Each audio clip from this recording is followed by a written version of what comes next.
President Biden could re-announce his re-election campaign as early as next week. Sources tell CBS News his team could release a video announcement on Tuesday, but the president hasn't officially signed off on the timing. Joining us from Houston is CBS News political contributor Ashley Etienne.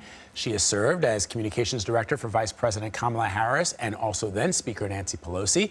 Let's also bring in former RNC spokesperson Kevin Sheridan. He's a founding partner of Protean Public Affairs. He was also the senior advisor for the Romney campaign back in 2012. Good to see you both.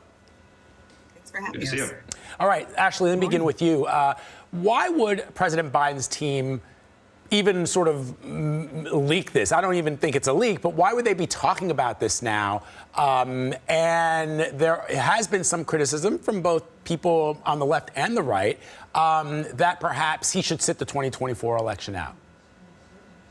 Well, I mean, they're talking about it now because the president we anticipate that he's going to announce that he's going to run, right? Next week, I think, is what's being reported. And that's what I'm hearing from my former colleagues in the White House. And they're super excited about it. I mean, if you look at recent polling, 78% of Democrats support the president, think that he's doing a great job. You know, the president often says, don't compare me to the almighty, compare me to the alternatives. And when you actually do that, compare him to Trump and DeSantis, who are both perpetuating these culture wars, all of that just really plays into Biden's hand going into the next election. So I think the party feels very energized about this notion of the president announcing that he's going to run again. I think we feel very firm and strong about his prospects, especially, as he puts it, giving the alternatives.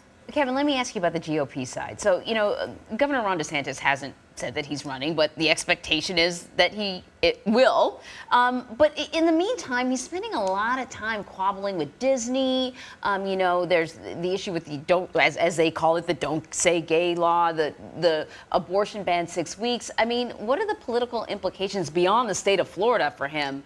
Because there seems to be sort of a lot of infighting in Florida. Yeah, you could say he won every news cycle of January and February and has had, you know, some complicated news cycles since then.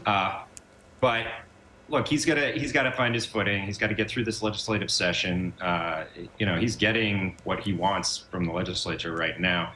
Obviously, there was some news around the endorsements of his home state delegation that didn't look great. The fight with Disney has gotten complicated, and it seems to be dragging out. So he hasn't even announced, though, and we're still talking about him. And the only candidate Donald Trump is saying needs to get out of the race is the guy in Florida who hasn't even announced for the race yet. So he's a serious candidate. He still is the the formidable challenger to Donald Trump. But Kevin, let me follow up on that. I'm curious what your thoughts are as a lifelong Republican. Governor DeSantis has not yet said that he is running for president. You've got a number of people who have already declared, including the former Vice President Mike Pence. I thought there was an interesting headline. I'm sure both of you saw it in the New York Times. Chris Christie reconnecting with folks back from 2016. And the subheadline was, the former governor is testing a campaign as Donald Trump's most vocal critic in the Republican field. In other words, Pence and DeSantis and others, Pompeo, even Tim Scott, they've not really taken on the former president head on. Christie seems to be trying this tack. And the reason I bring this up, Kevin, is there have been people who have said, look, if Donald Trump is the Republican nominee, he may be top of the polls, he may be the party favorite. The Republicans will lose the election in 2024 again. But if there's another Republican, then the game is competitive. What do you say? Yeah, if Chris Christie gets in it, he will be the biggest thorn in anybody's side on the debate stage, right? We've seen him do it. He blew up Rubio. It didn't actually help him much, but it took Rubio out of the race. And if he does that to Donald Trump, which he's signaling that he will, that should be a concern for Donald Trump. He knows him better than anyone. He was his debate coach. They go back years.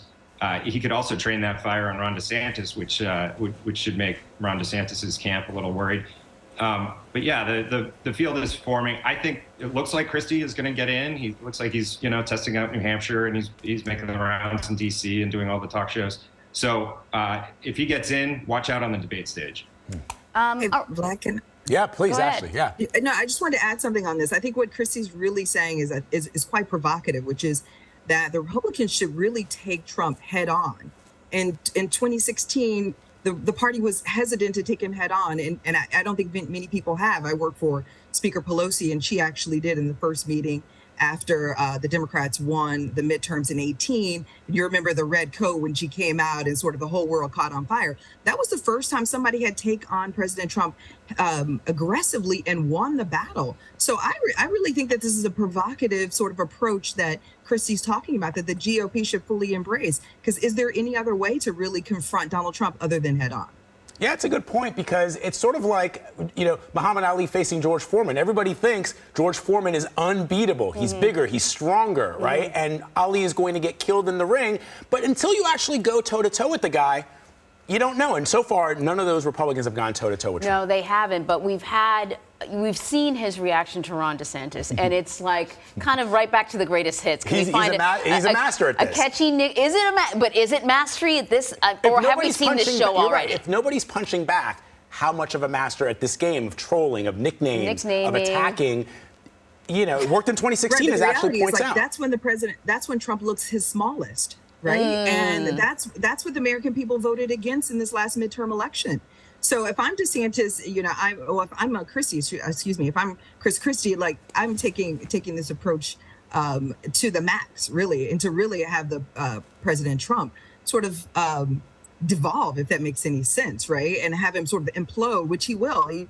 Every time he actually does that. I mean, it's a pattern of his. So I think this is going to be interesting, and an interesting approach for the Republican Party. We'll see if they actually take his advice. All right, Ashley Etienne and Kevin Sheridan, thank you very much.